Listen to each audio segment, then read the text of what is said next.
Vivencias.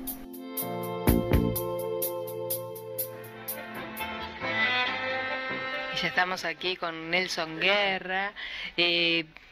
Hoy nos trae a Clara Silva, poeta, narradora uruguaya, que nació en el año 1905, falleció en el año 1976, hermana de Concepción Silva Belinzón, esposa de Alberto Zonfelde, una gran milonguera, una mujer que tenemos para empezar a hablar con Nelson una tarde maravillosa. ¿Cómo estás, Nelson? Antes que nada, muy bienvenido.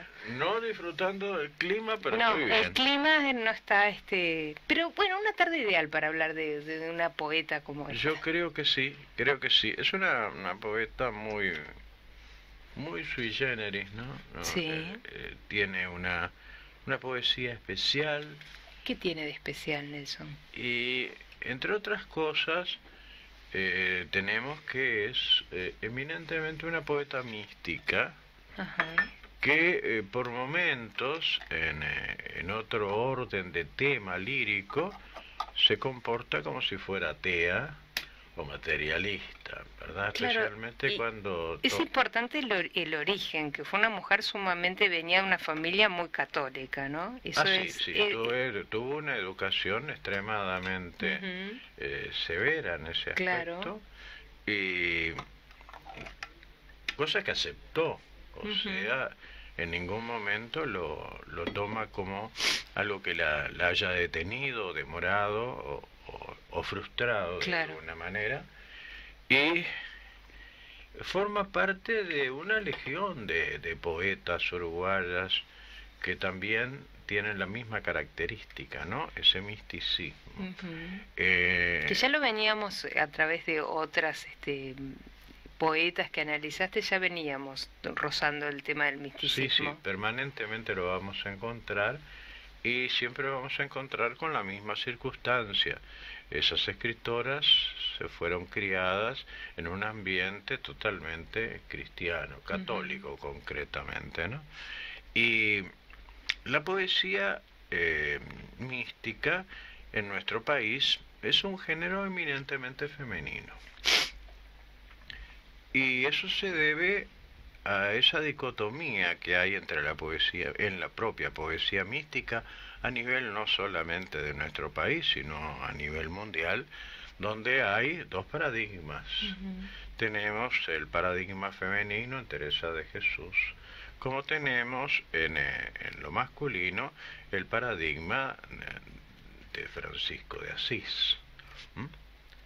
Uno, el primero, es un romanticismo místico, todo a través del ego, con características eróticas muy peculiares y muchas veces también edípicas, que no vamos a hablar de Freud hoy, ¿verdad? No, te estoy escuchando atenta, no te quiero ni interrumpir. Pero como que se acaba de poner de pie. Sí, ya lo pusiste ahí sobre la mesa, características eróticas, Sí, claro, es bien simple ubicarlo para hacerlo grosero y no extenderme demasiado.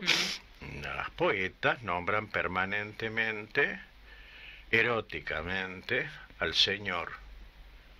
Y a veces nombran al Padre. Entre esos dos personajes viene a ser la confluencia que da la peculiarísima poesía erótica latinoamericana, no uruguaya, simplemente, claro. ¿no? Lo vemos en todas. Y también lo vemos, por supuesto, en España. En cuanto a la otra parte de la poesía mística, en nuestro país, que es un país de mujeres creyentes y de hombres laicos, prácticamente no existe, o existe muy poco, ¿verdad? Hay poemas donde se menciona algún tema lírico, místico, de grandes poetas masculinos, por supuesto, pero no es la cuerda principal, ni jamás le han dedicado un libro. Digamos que la poesía mística masculina en nuestro país es un orden menor, y sus autores no son conocidos, o por lo menos no son conocidos por quien está hablando en este momento. Bueno, pero para que vos no sean conocidos por vos, que mira que has leído y sabés, no deben ser conocidos realmente. No, pero lo que pasa es que hay círculos. Ajá. Hay círculos literarios cristianos de distintas denominaciones cristianas, pero existen. Claro. Y que están reservados de pronto. Claro, esos nombres no, aparentemente no salen de ahí. No salen de ese círculo. O sea que no. A eso corresponde, claro. En cambio, en la poesía femenina sí, el misticismo se da. Y Clara Silva es un caso de esto de misticismo. Sí, es un caso clarísimo, porque no solamente su poesía es mística, sino que además se ajusta a un modelo estrictamente Teresa de Jesús, con ribetes románticos. Eso es lo peculiar. El poema romántico se basa en la preponderancia del ego, y la poesía, tanto mística como la otra de Clara Silva, es eminentemente egocéntrica. Eso hace que algunos críticos la hayan considerado excesivamente altanera.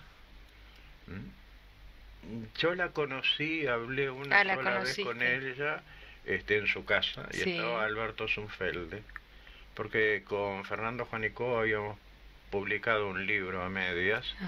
El libro de Fernando tenía el prólogo de Clara Silva. Claro. Y ahí fue que la conociste. Claro, ahí le fuimos a llevar el libro y la conocí. Ya estaba casada con Zunfelde en ese momento. Era la esposa de Zunfelde. Un matrimonio fantástico, ¿no? Tanto es así que cuando fallece Zunfelde, Clara lo sobrevive, no sé si 2 o 3 meses. Claro. Muere prácticamente de inmediato. Y yo no la encontré altanera para nada. Parca sí, pero altanera no. Claro, no es lo mismo. No es lo mismo ser parco que altanero. Hay una gran diferencia, ¿no? Exacto. Pero quizás es eso que decís, esa, digamos, forma de encarar o de verla por parte de la crítica tenga que ver con su obra. Sí, en su obra hace determinadas cosas que aparentemente la plantearían como altanera, pero yo creo que es simplemente una actitud defensiva.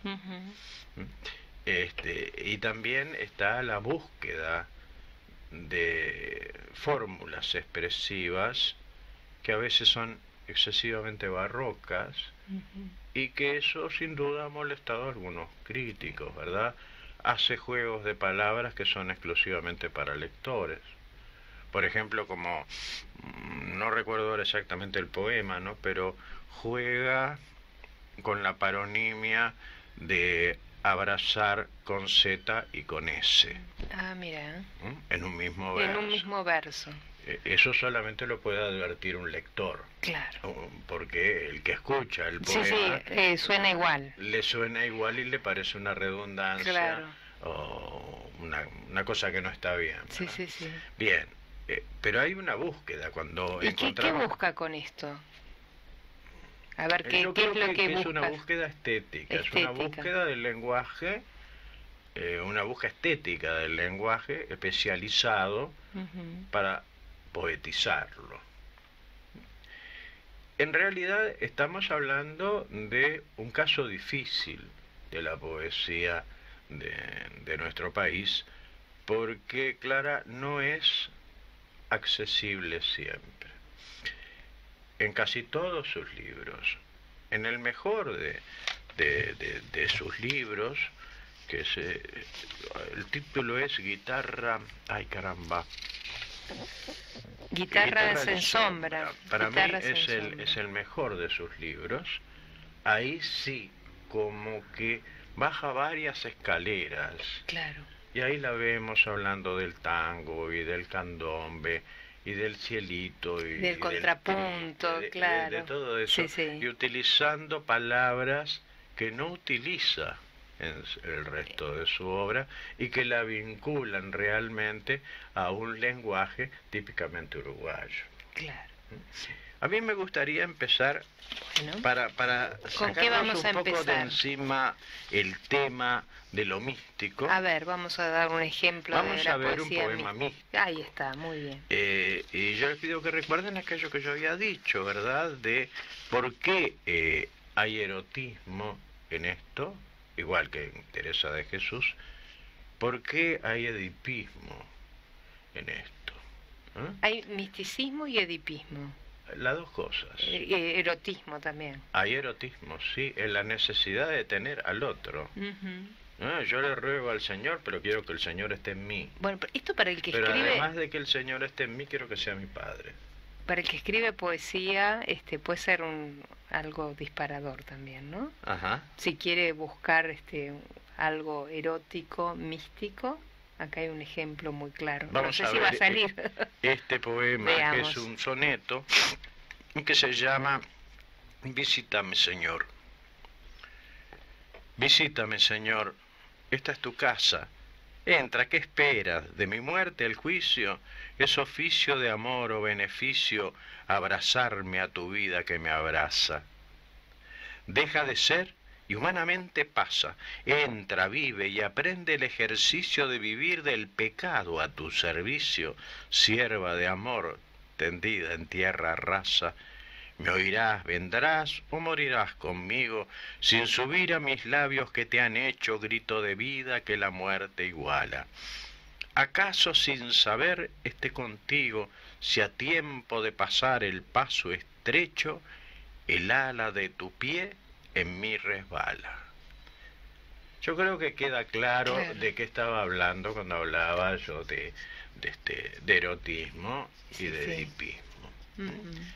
El modelo es clarísimo, está en Teresa de Jesús, pero también está en muchas otras poetas latinoamericanas, entre ellas Juana de Ibarburu. Claro. No sé si admiraba a Juana de Ibarburu, tengo como un barrunto de que no. No la admiraba, decís. No sé, pero no lo puedo asegurar, No. pero tengo como que alguna vez allá en los tiempos de marcha leí algo al respecto, escrito por ella. Me pareció excesivamente crítico hacia Juana. Pero sin embargo tienen la misma tendencia. Juana muestra lo mismo, solo que el edipismo en Juana está muy reducido y en Clara Silva está exacerbado. ¿Vemos otro poema? Vemos otro, ¿cómo no? Te pregunto, Señor, ¿es esta la hora o debo esperar que tu victoria nazca de mi muerte? Soy como tus santas, tus esposas, Teresa, Clara, Catalina, que el ángel sostiene en vilo sobre la oscuridad de la tierra mientras tu aliento tempranamente las madura. No soy siquiera como aquellas que te siguen humildes en el quehacer del pan y la casa, pero amamantando tu esperanza sin saber de tus graves decisiones.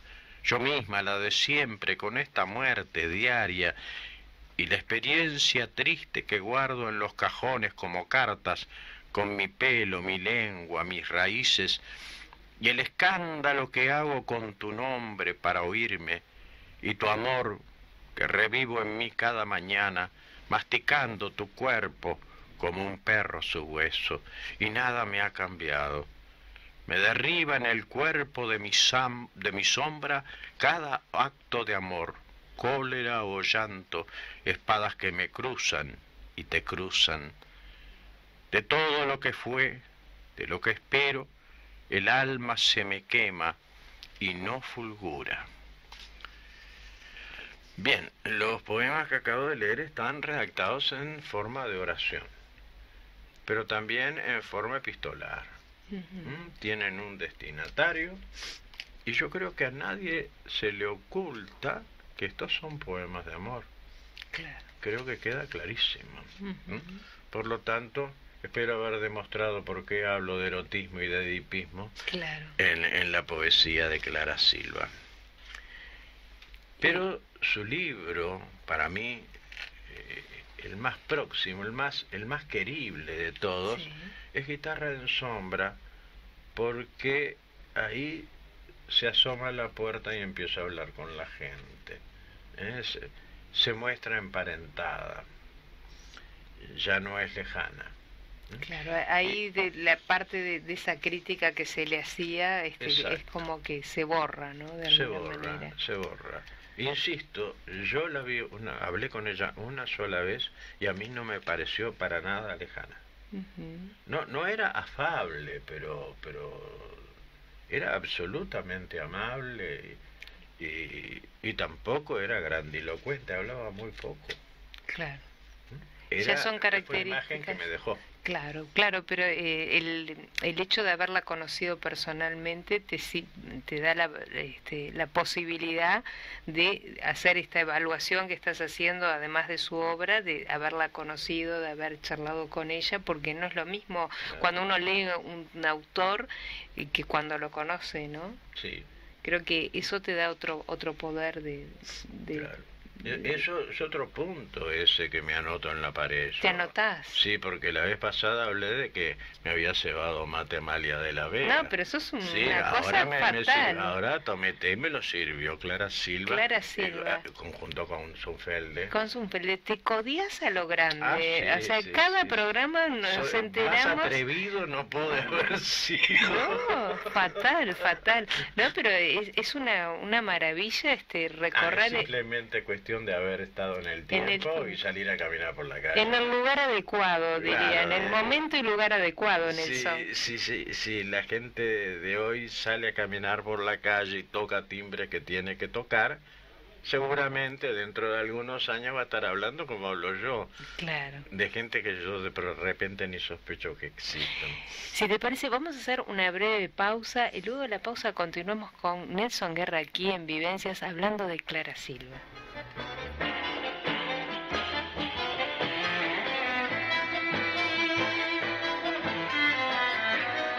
Aquel vecino nuestro que escribía. La columna de Nelson Guerra en Vivencias.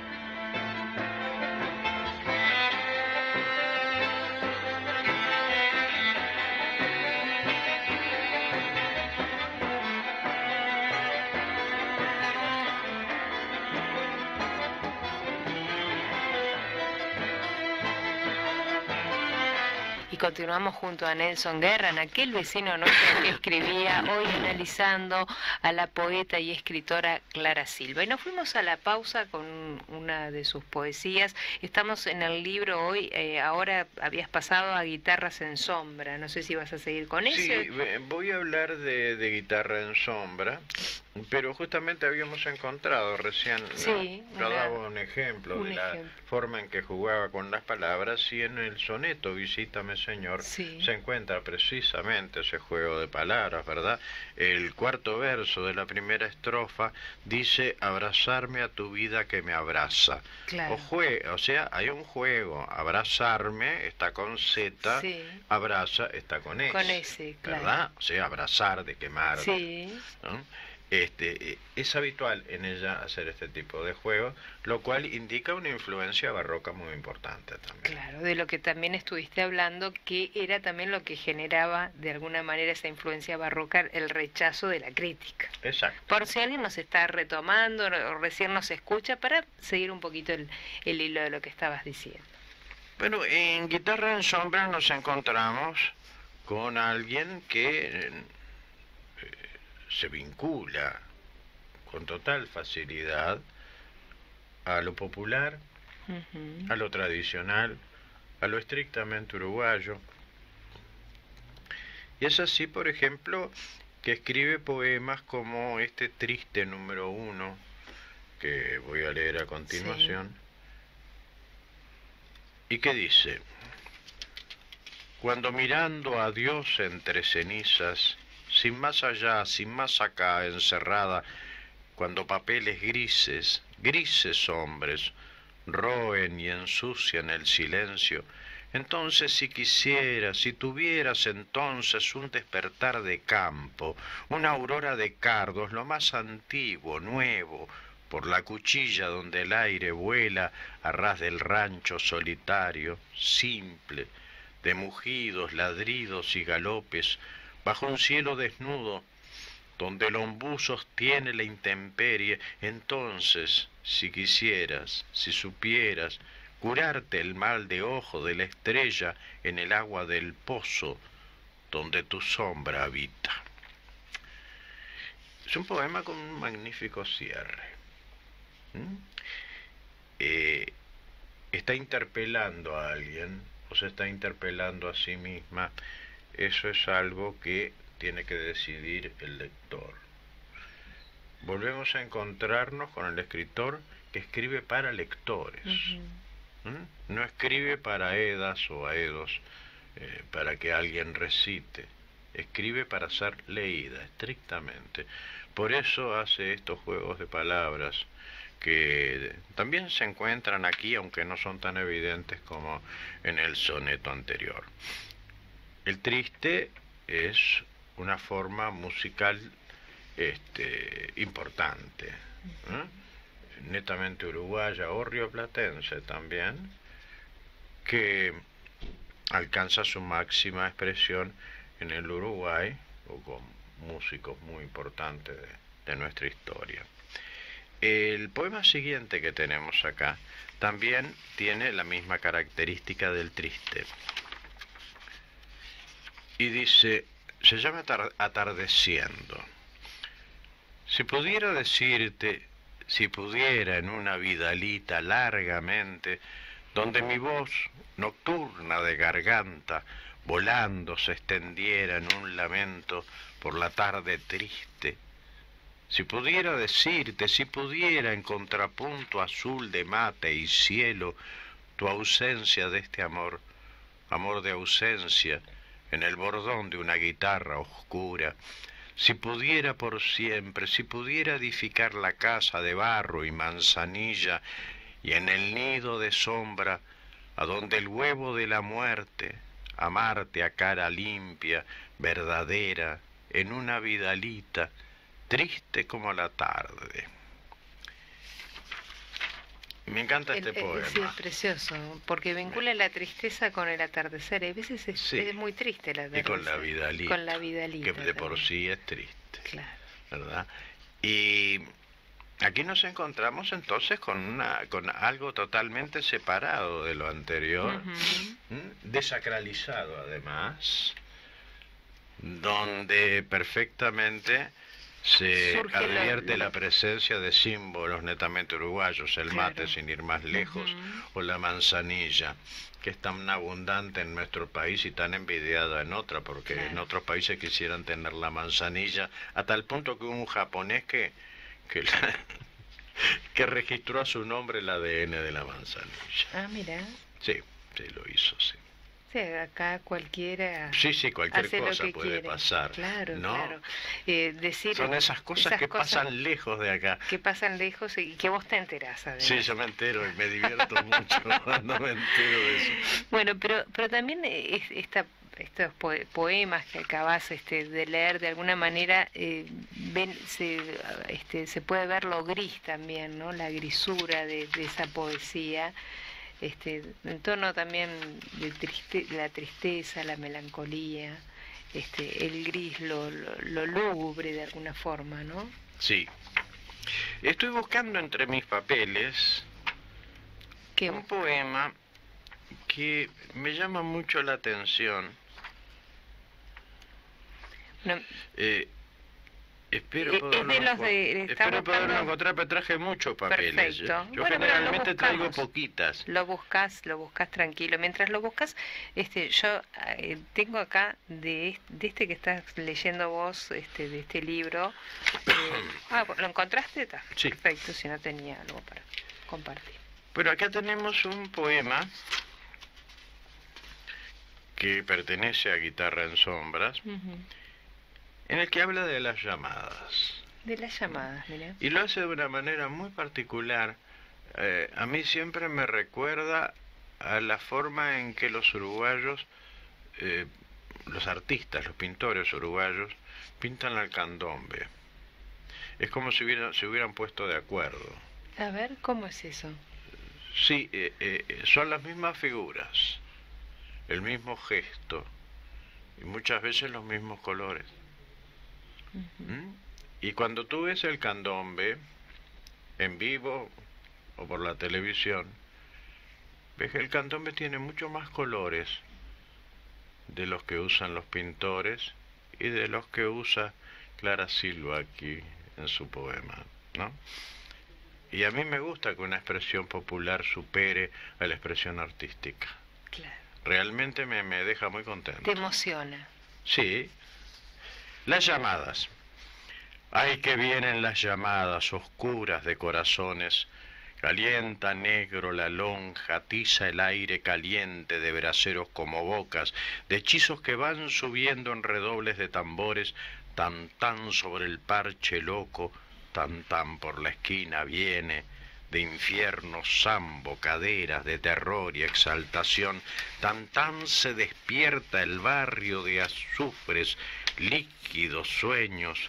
Crecen calambres de sombra en vilo, azuza el compás de tabillos que se mecen, ardiendo en los tamboriles, vientres como negras olas bajan y suben, qué mar de sudores encrespados, bajo los agrios colores, cuánto rojo, cuánto verde encienden la soledad trepidante de retumbos de candombe, estremecida por sangre de amor distante, llamadas, almas errantes, de la carne vocinglera, ay negro que solo estás, la lonja bate agorera bajo la noche ancestral, calienta el parche mandinga, monocorde sin parar, brillan los dientes, los ojos, salta malambo, gambeta el escobillero audaz, entre espejos y collares, en el fondo de su noche, a un dios quiere conjurar.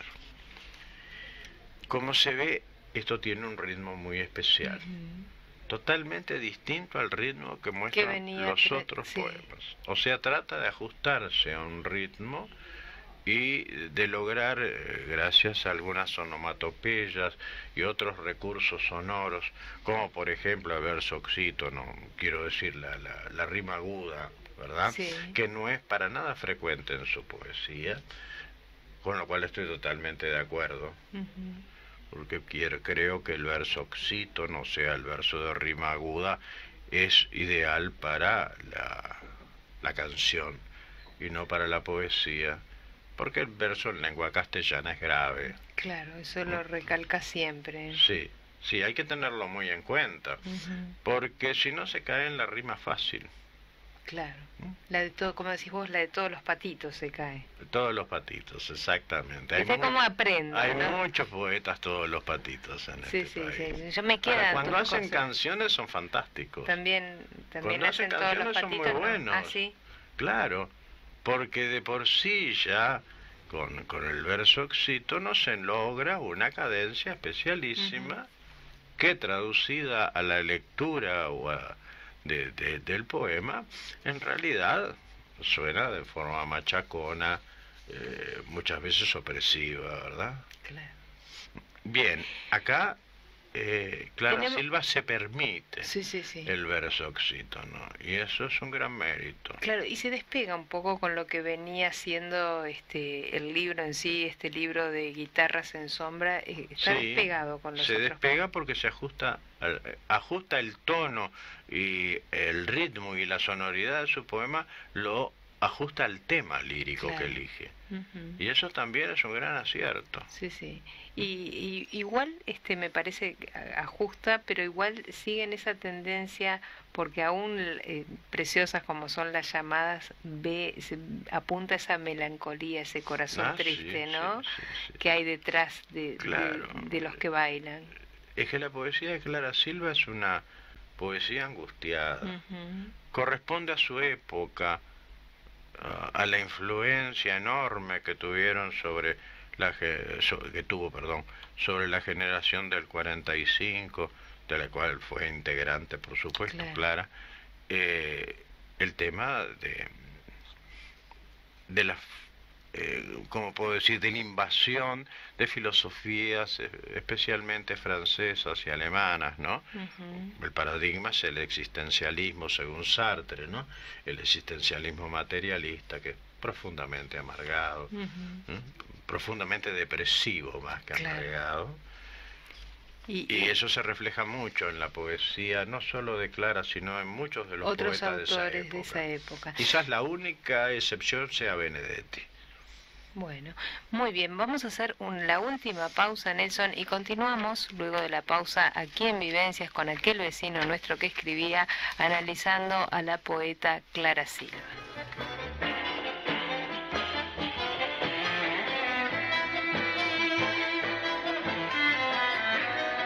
Aquel vecino nuestro que escribía. La columna de Nelson Guerra en Vivencias.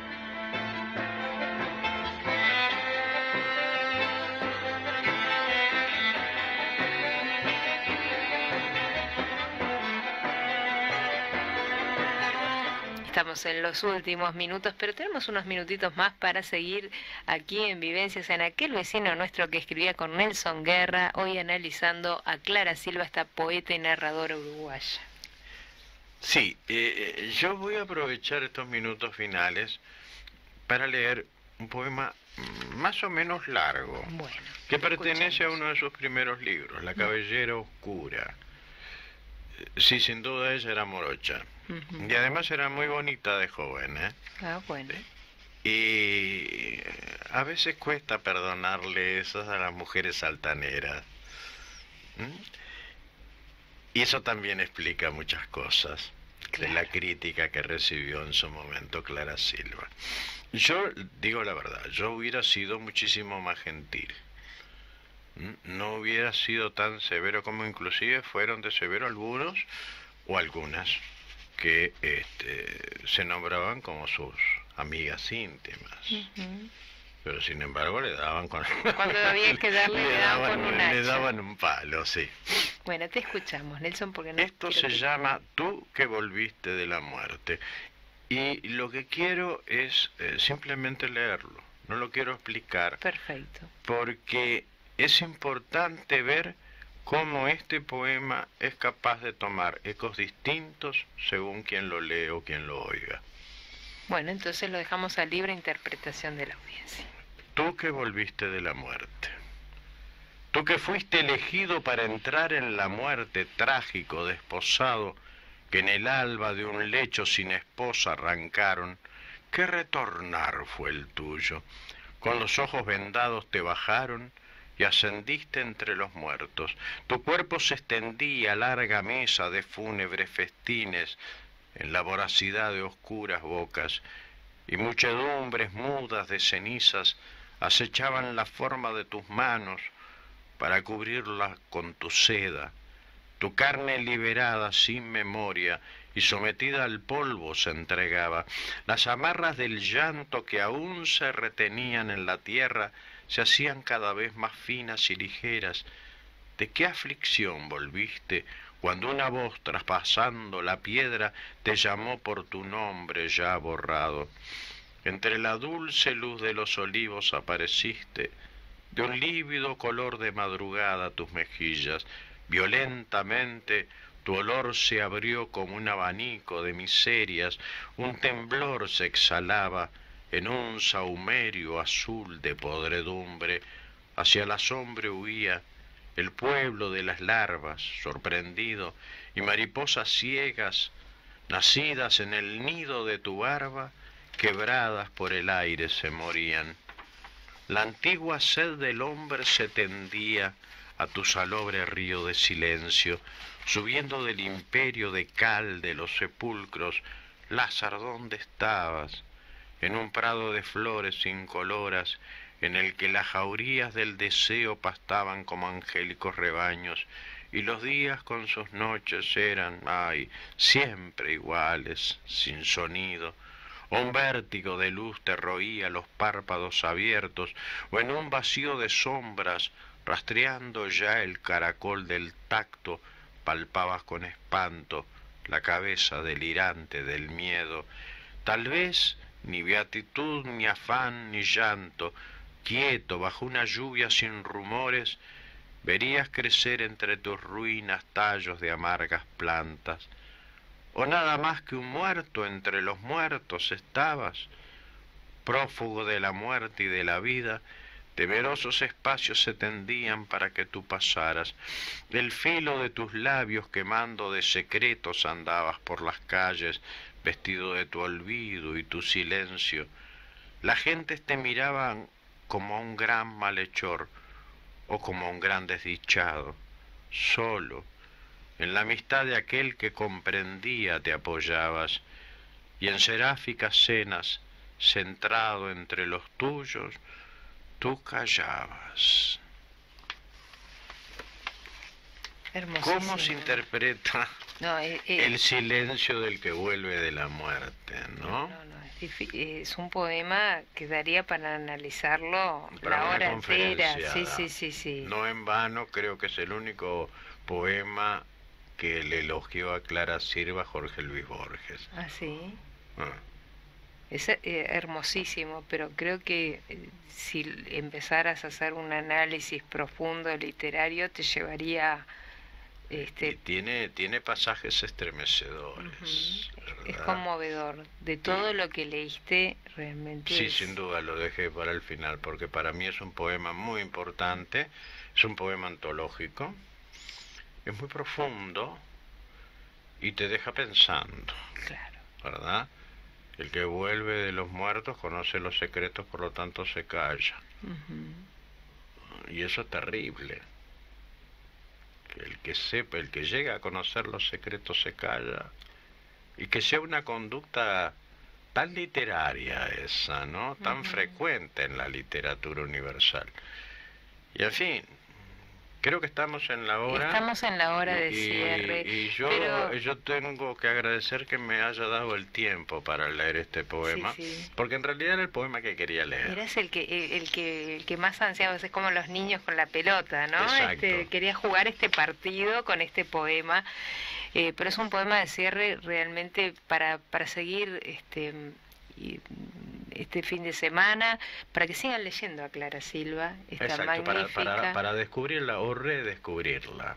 para redescubrirla en este fin de semana que se nos viene próximo y que como todos los viernes ha sido un inmenso placer a través de esta columna, aquel vecino nuestro que escribía, descubrir a una nueva poeta nuestra uruguaya de la talla de Clara Silva, Nelson. Como todos los viernes realmente se nos pasan volando los minutos. Se nos pasan volando. Bueno, saludamos a la audiencia y prometemos el regreso en una semana. Te esperamos la próxima semana, un placer. Vivencias.